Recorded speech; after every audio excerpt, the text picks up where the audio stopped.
I forgot my phone on the table after a family dinner, and that small mistake was the last ordinary thing I did before my life split cleanly in two. Before I tell you what happened next, let me tell you who I was before that night. My name is Eleanor Whitfield, and for more than 30 years, my hands and eyes were trusted with things most people never notice until they are gone. I am an architectural conservator. I restore historic buildings the way surgeons restore bodies, carefully, patiently, honoring every original line and hidden weakness. I spent my life protecting structures others were eager to replace, proving that preservation is not nostalgia, but responsibility. That evening was supposed to be a celebration. My son Nathan insisted on it.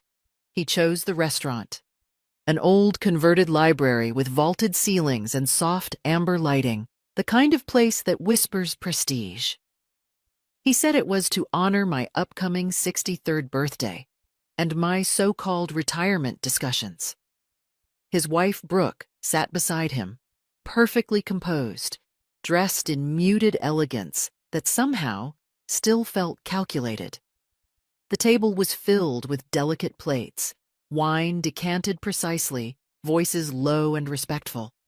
To anyone watching, it looked like a loving family honoring a matriarch. But from the moment I sat down, something felt wrong. Not loud wrong, quiet wrong, like a building with a hidden crack that only the trained eye can sense. My vision had been troubling me for months. Subtle at first. Blueprints blurred at the edges. Depth felt unreliable. I told myself it was fatigue, age, long nights squinting over drawings. Still, that night, the room seemed to tilt ever so slightly, as if the floor itself could not be trusted. "Mom, you look tired," Nathan said gently, reaching across the table with concern practiced to perfection. "You should really slow down. You have nothing left to prove." Brooke nodded in agreement, her smile soft but persistent. "You built something incredible, Eleanor. But it might be time to let go. Stress is terrible for your condition." My condition? They had started using that word recently, like a diagnosis that excused every suggestion they made next. They spoke of responsibility, of protecting me, of how difficult it must be to work when your eyesight begins to fail. They spoke of retirement as relief, of legal paperwork as convenience, of signing authority over as an act of love. Nathan said he only wanted to help, that he would never change my legacy. I listened. I nodded. Inside, something heavy pressed against my chest. I had built my firm from nothing. I had fought developers, councils, corporations. I had preserved schools, courthouses, churches, places where memory lived in stone. And now, sitting under polite lighting with my own family, I felt reduced to an obstacle that needed to be gently moved aside. Maybe they were right, I thought. Maybe I was becoming a liability. The last restoration proposal I reviewed had taken me longer than usual. I had missed a minor measurement error and corrected it later, but the doubt lingered. Doubt is dangerous. It corrodes faster than rust. I agreed to consider the paperwork. I said we would discuss it soon. The relief on their faces was immediate and unmistakable. It stung more than any argument would have. When dinner ended, I stood carefully, steadying myself against the chair. Nathan offered to walk me out, but I declined. I needed air. I needed distance from the table, from the quiet victory glowing in their eyes. Outside, the night felt hollow. The street smelled like rain on old stone, though I barely registered it. I reached into my bag to call a car. My phone was gone. I sighed, irritated with myself, and turned back toward the entrance. The restaurant was quieter now, chairs stacked, lights dimmed. As I stepped inside, a strange stillness settled over me, thick and expectant. That was when I saw the waitress looking straight at me, her face pale, her eyes wide with urgency. And before I could ask a single question, she moved toward the door and locked it behind me. Everything I thought I knew ended right there. The sound of the lock clicking into place was soft, almost polite, but it echoed inside my chest like a gunshot. I turned toward the door instinctively. "Excuse me," I said, my voice sharper than I intended. "I just need my phone. I'm leaving." The waitress did not move. She was young, maybe mid-20s, with dark hair pulled back too tightly and hands that trembled despite her effort to appear calm. Her name tag read Mara. She swallowed hard and glanced toward the dining room, then back at me. "Please," she whispered. "You have to trust me. I wouldn't do this if it wasn't serious." My heart began to race. Every professional instinct I had learned over decades told me this was wrong. A locked door. A stranger asking for trust. But there was something in her eyes that stopped me from pushing past her. Fear, yes, but not for herself. For me. "I don't feel well," I said quietly.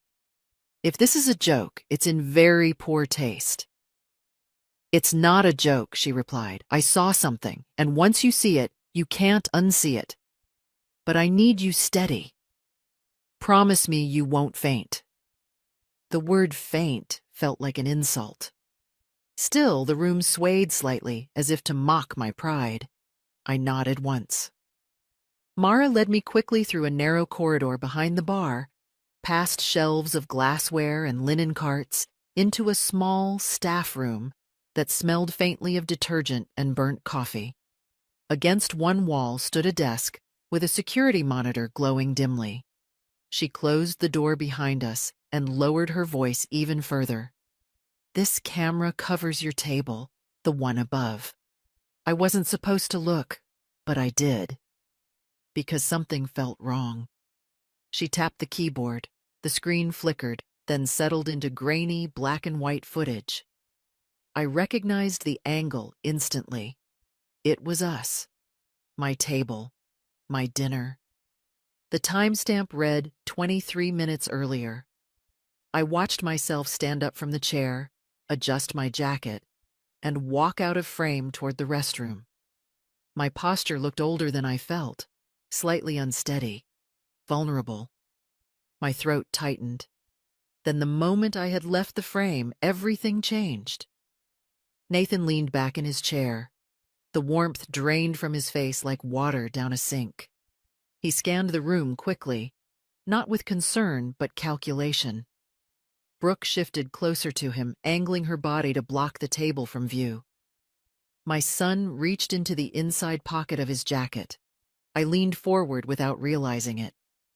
He pulled out a small vial, clear, slim, not something you'd mistake for medication. He twisted the cap with practiced ease and tilted it over my wine glass. "Just a few drops. Efficient. Careful." Brooke laughed, not loudly, just enough to show pleasure. My breath caught. My fingers dug into the edge of the desk to keep myself upright. On the screen, Nathan slid the vial back into his pocket and lifted my glass slightly, swirling it, as if admiring the color. He said something. Mara reached forward and turned on the audio. "She thinks it's age," Nathan's voice said, casual and amused. "The doctors say stress. Perfect cover." Brooke snorted softly. "How long until she can't see straight at all?" "Couple more weeks if she keeps drinking it," he replied. "Then she'll sign anything." I felt the room fold inward. My ears rang. My knees buckled, and I sank down onto the cold linoleum floor, my back against the cabinet, my breath coming in short, broken gasps. My son. My child. The boy whose homework I checked by lamplight, whose hands I held crossing busy streets. On the screen, Nathan mimicked a tremor, exaggerating it, mocking my unsteady hands. Brooke wiped tears of laughter from her eyes. They were not worried about me. They were enjoying my collapse. Mara dropped to her knees beside me, her voice shaking. "I'm so sorry. I didn't know who you were at first. But no one deserves this."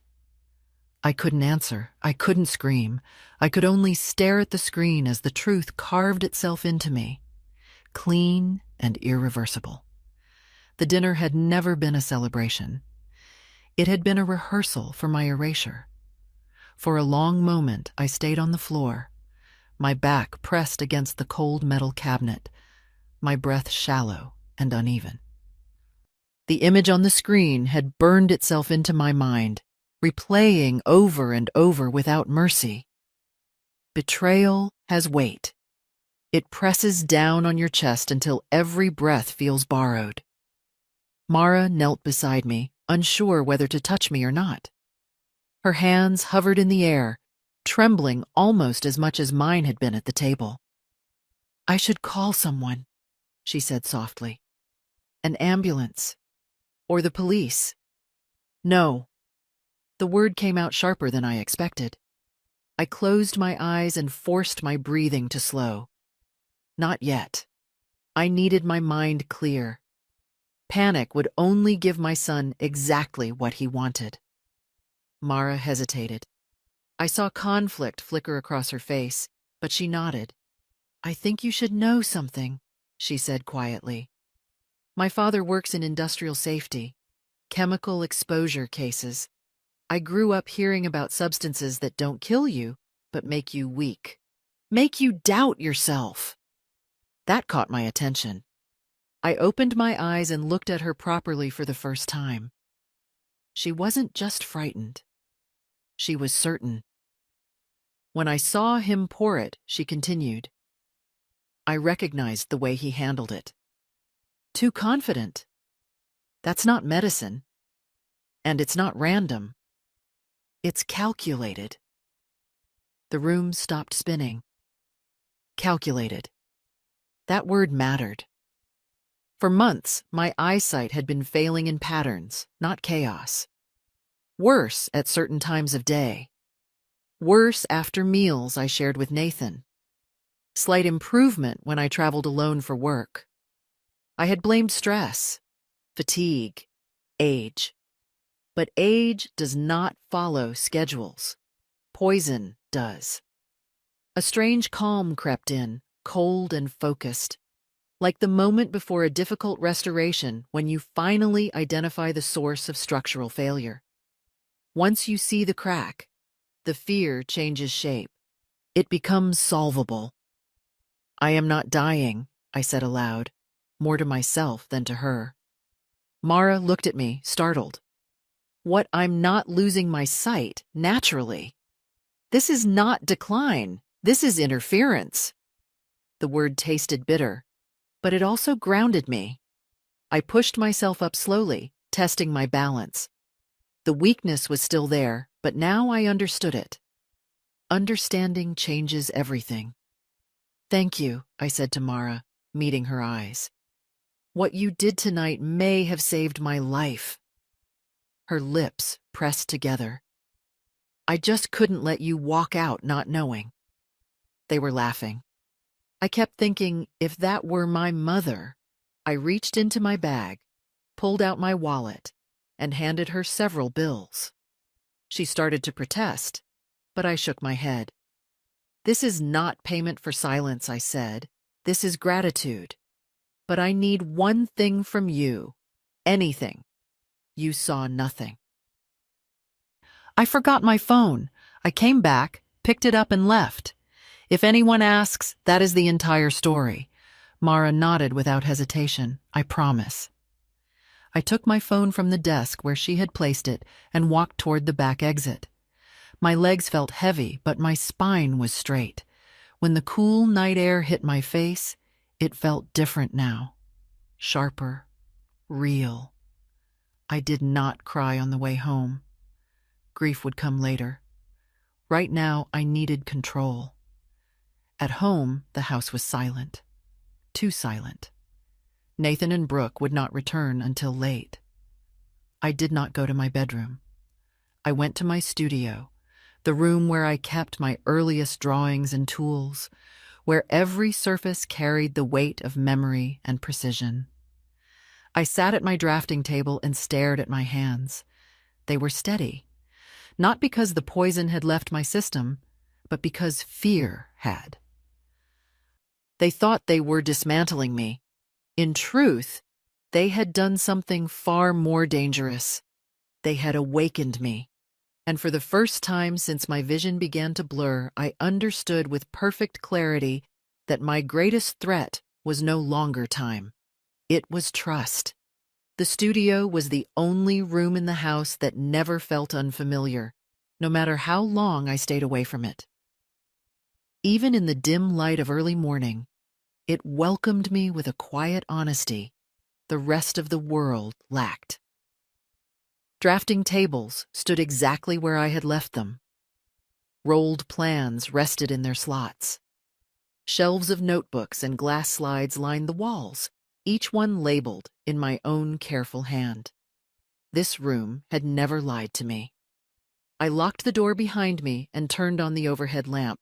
Its white light cut through the shadows and settled over the table like a surgeon preparing for an incision.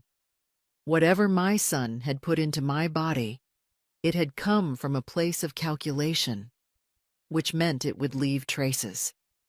At the bottom of my bag, wrapped in a napkin, was the wine glass coaster I had absent-mindedly taken from the restaurant. A faint red stain marked its edge where the glass had sweated. I placed it gently on the table as if it were evidence in a trial. Years ago, before I ever touched historic stone or timber, I had trained in material degradation analysis. Light, pressure, chemicals. Buildings fail for reasons. So do bodies. I retrieved a small, portable optic analyzer from a locked drawer. Old equipment, reliable. I scraped the faint residue from the coaster into a sample slide, added a neutral solvent, and positioned it beneath the lens. My breath slowed as I adjusted the focus. The pattern appeared almost immediately. It was not alcohol alone. There was a secondary compound present, synthetic, structured, deliberately engineered. I ran the test twice, then a third time to be certain. The results did not change. A temporary optic nerve suppressant, not permanent damage, not degenerative disease. A controlled disruption of visual processing designed to mimic natural decline. Enough to cause doubt. Enough to erode confidence. Enough to make a woman surrender her life's work willingly. I sat back in my chair, the truth settling over me with chilling clarity. Nathan had not wanted me dead. He wanted me obedient. I closed my eyes and let the anger rise, then settle. Rage was a blunt tool. I needed something sharper. If the compound was temporary, that meant timing mattered. Exposure had to be repeated, carefully maintained. And if exposure stopped, recovery would follow, which meant I still had leverage. I checked the clock. 6:30 in the morning, too early to act, too early to confront, but not too early to plan. I picked up my phone and stared at my son's name on the screen. For a moment, I hesitated. Then I pressed call. I let my voice shake when he answered. I let panic seep into every word. "Nathan," I whispered. "I can't see properly this morning. It's worse. Everything feels dim." I tried to read my notes, and I couldn't make sense of them. There was a pause, just long enough to hear his satisfaction, hiding behind concern. "Mom," he said gently, "this is exactly why we talked about stepping back. Stress makes it worse." I swallowed hard, letting my silence speak. "I don't want to fight it anymore," I said. "I don't want to keep pretending I'm fine." Another pause. This one shorter. "We can bring the paperwork today," he said. "No need to wait. You should rest." "Yes," I replied. "Please. Today." I ended the call before he could say anything else. The bait was set. I spent the next hours cleansing my system as best I could. Water from sealed bottles. Plain food. Steam compresses over my eyes the way I had learned long ago to relieve chemical exposure. I did not expect miracles. I needed only enough clarity to execute what came next. Then I moved through the house methodically. I emptied my kitchen of anything Nathan or Brooke had touched during their visits. Teas, supplements, bottles of oil, even the honey jar she liked to stir into my drinks. Everything went into the trash. In the guest room, tucked inside a drawer beneath folded scarves, I found what I had half expected. Small vials, clear liquid, identical to the one I had seen on the screen. My hand tightened around the glass until it nearly cracked. This had never been about care. It had been about control. And now that I knew the truth, the studio behind me seemed to hum with quiet approval. The tools were ready. So was I. I stood in the guest room longer than necessary, the small glass vial heavy in my palm. It was warm from my skin, deceptively harmless in appearance. If I had not seen the footage, if I had not trusted the instincts that years of careful work had sharpened, I might have mistaken it for medication or dismissed it entirely. That was the point. I placed the vial on the desk and began to search the room properly. No longer as a homeowner tidying after visitors, but as an investigator cataloging a crime scene. I moved slowly, deliberately. Every drawer, every cabinet, every space where familiarity could hide intent.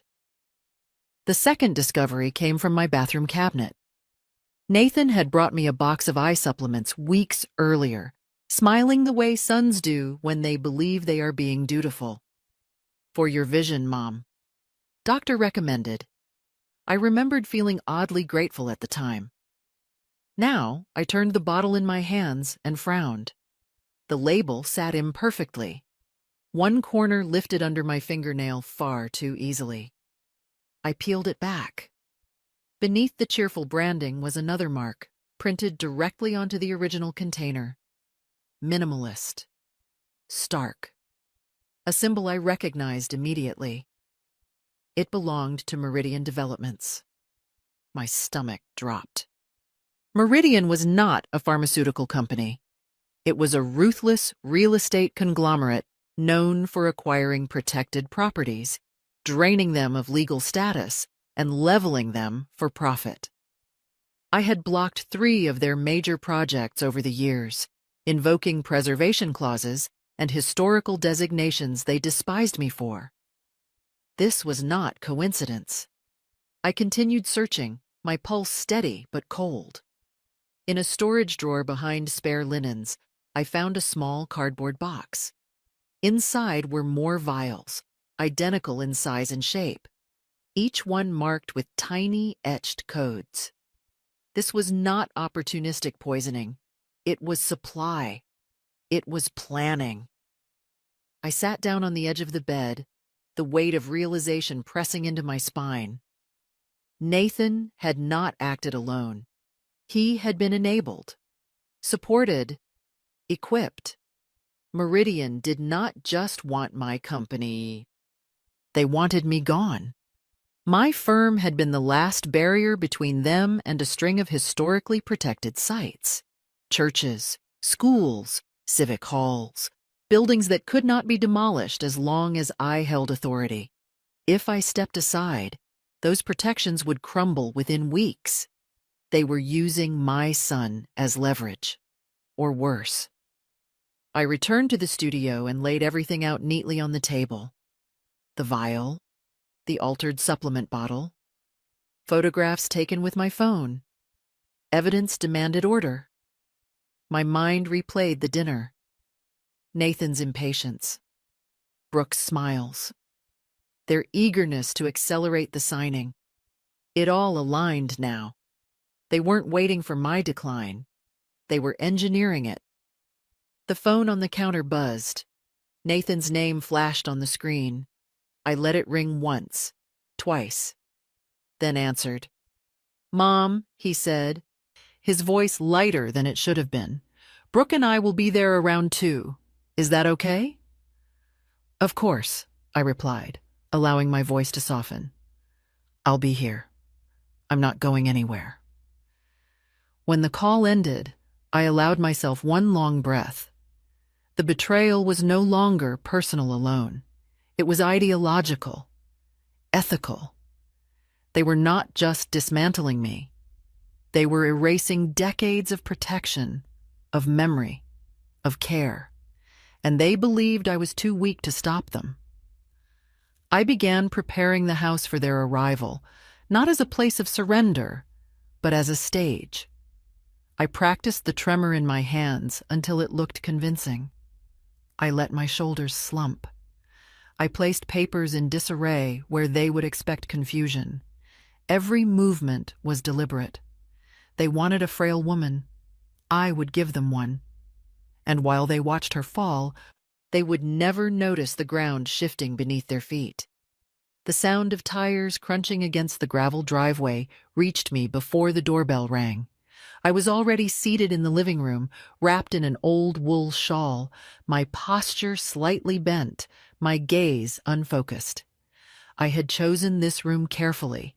It held just enough light to exaggerate weakness, just enough shadow to hide clarity. When Nathan and Brooke entered, they did so with the confidence of people who believed the outcome was inevitable. Nathan carried a leather folder pressed firmly against his side. Brooke followed with a bakery box tied in a neat ribbon, her expression composed and almost celebratory. "Mom," Nathan said loudly, as if volume alone might compensate for empathy. "How are you feeling?" I blinked twice before answering, letting the pause stretch. "Oh, Nathan. You're here already. I must have lost track of time."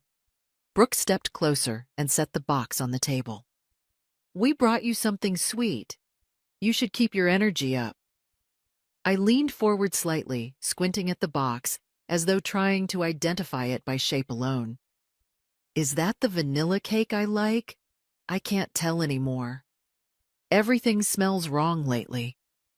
They exchanged a glance. It was quick, but I saw it. Nathan cleared his throat. "That's normal. The doctor said distortions happen when the nerves are stressed. It doesn't mean anything serious." I nodded, clinging to the words like a frightened child clings to reassurance. "If you say so, I trust you." That sentence did something to him. I watched his shoulders relax. Trust was the currency he had been waiting to collect. He opened the folder and placed it on the table. "We just want to get this over with so you can rest. You don't need to read everything again. It's all exactly what we discussed." My hand trembled as I reached for the pen. I let it wobble dramatically between my fingers. Oh dear, I'm so clumsy today. Brooke leaned in, her voice soft and syrupy. "It's okay. Just take your time." I lowered the pen toward the page, then gasped softly as if startled by my own movement. My elbow struck the glass water pitcher sitting beside the papers. It tipped. Water spilled across the documents in a sudden clear flood. Ink bled instantly. Signatures blurred. Official seals warped and dissolved before our eyes. "Oh no!" I cried, standing abruptly and knocking my chair back. "I ruined it. I ruin everything these days." Nathan's face flushed red before he caught himself. For a brief second, anger flared too bright to hide. Then it vanished. "It's fine," he said tightly. "We can print another copy." I shook my head, wringing my hands. "The notary is probably closed now. I'm so sorry. I wanted to do this right." Brooke inhaled sharply, then smiled. "Maybe it's for the best. You shouldn't be rushed." I looked up at them. eyes watery and earnest. The Preservation Council meets in 2 days, doesn't it? That big session you mentioned, where everyone will be there? Nathan hesitated. I could sign it there, I continued. In front of everyone. That way, no one can say you pressured me. Everyone will see I gave you everything willingly. Silence settled between us. Then Nathan nodded slowly. Yes, that makes sense. Public is safer. Relief flickered across Brooke's face. They believed the delay worked in their favor. Nathan stepped outside to take a call, saying he needed air. Brooke sat scrolling on her phone, her attention drifting as soon as I looked away. I rose slowly and shuffled toward the hallway, pretending to head upstairs. Instead, I stopped just short of the landing and turned quietly toward the window overlooking the garden. Nathan's voice carried clearly from the patio. She's worse than we thought, he said, his tone smug. Could barely hold the pen. She'll sign at the council meeting. No problem. A distorted voice answered through the speaker. Good. Once it's done, proceed immediately. Nathan laughed. We won't waste time. The permits will move fast. By the time she realizes anything, it'll all be gone. I stepped back from the window, my heart steady and cold. They thought the performance was over. They had no idea it was just beginning. I did not sleep that night. I sat at the small desk in my bedroom, the lights off, the house silent around me, replaying Nathan's words until they lost all emotion and became pure information. Permits. Immediately. Gone. He was not planning a transition. He was planning an erasure. Just before dawn, I made the call I had been avoiding. Daniel answered on the second ring. Eleanor. He sounded surprised. It's early, I know, I said. I need you to trust me, and I need you now. There was a pause. Then, I'm on my way. Daniel Mercer had been my partner long before Nathan ever showed interest in my work.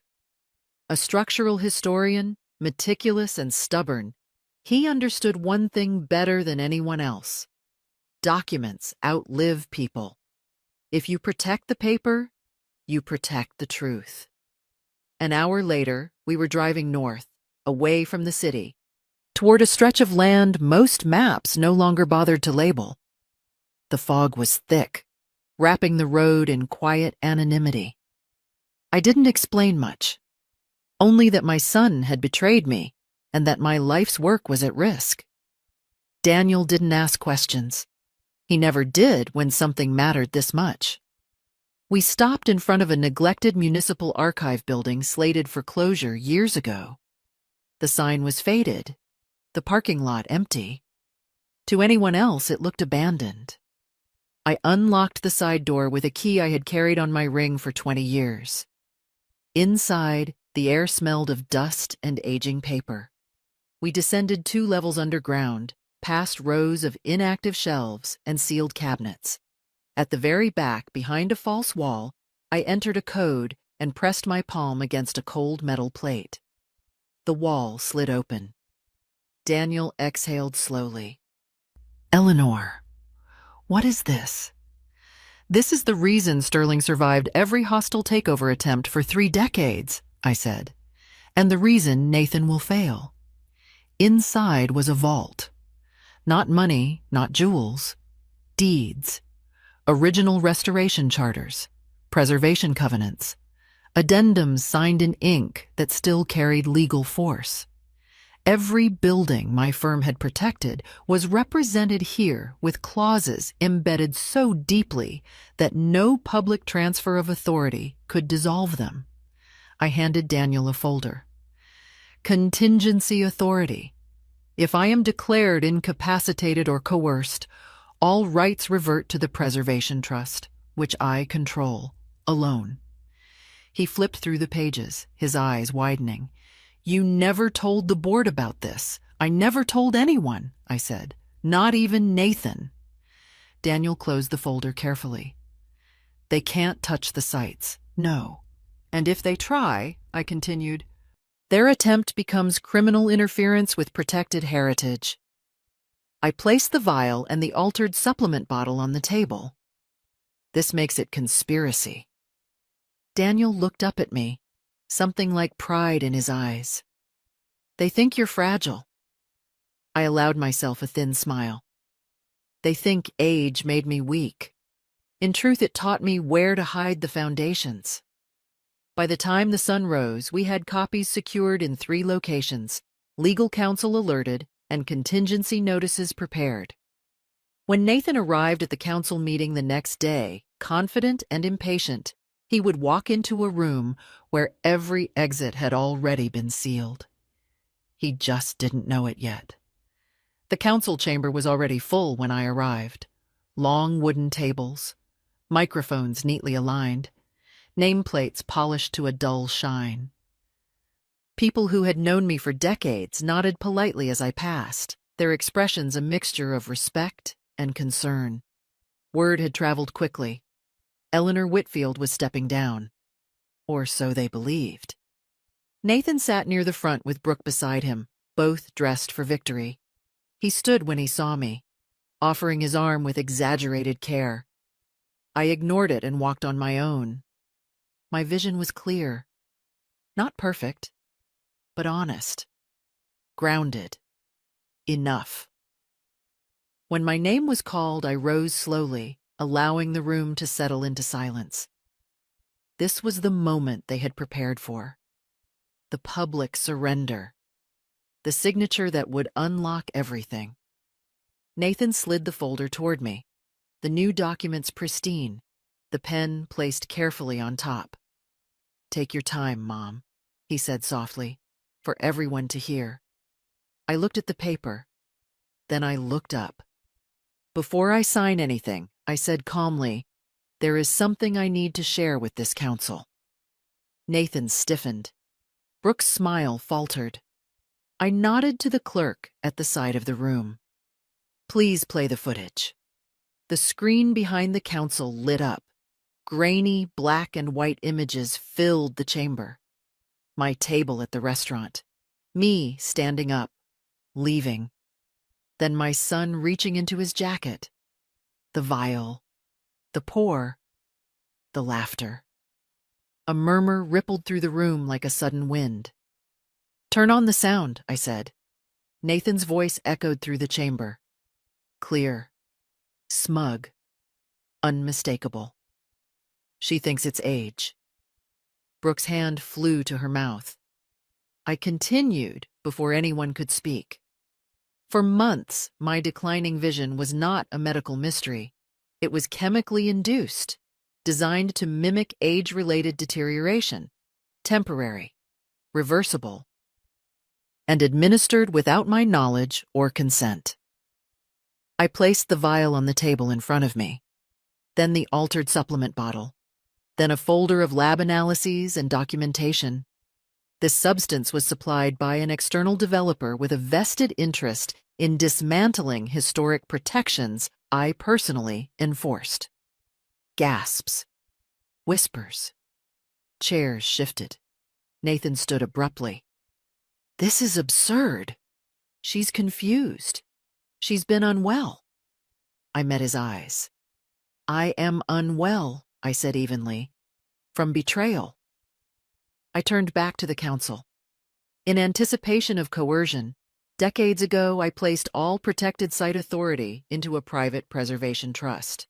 Any attempt to transfer or liquidate assets under duress activates immediate reversion and criminal review. I nodded to Daniel, seated at the far end of the chamber. He stood, holding the documentation high. "This meeting," I continued, "is now evidence." Security moved quickly. Phones were confiscated. Officials whispered urgently into radios. Nathan's confidence collapsed in real time. His voice cracked as he tried to speak again, but no one was listening. Brooke stared at me, eyes wide, finally understanding the scale of what she had gambled. By the time the council recessed, authorities were waiting. Nathan did not look back as he was escorted out. I did not reach for him. Some losses do not deserve mourning. Weeks later, my firm no longer existed in its old form. It became a non-profit trust, legally sealed against private exploitation. Every protected building remained protected, permanently. I returned to my studio, not to rebuild what was broken, but to continue what had never truly been taken. I share this story not for pity, but for clarity.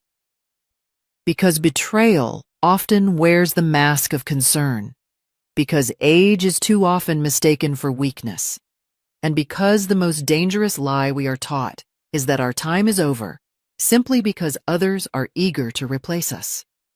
I did not survive by becoming harder. I survived by remembering who I was before anyone tried to erase me. Never surrender your voice to those who benefit from your silence. Wisdom does not fade with age. And those who rush to claim your legacy often forget one thing: you built it.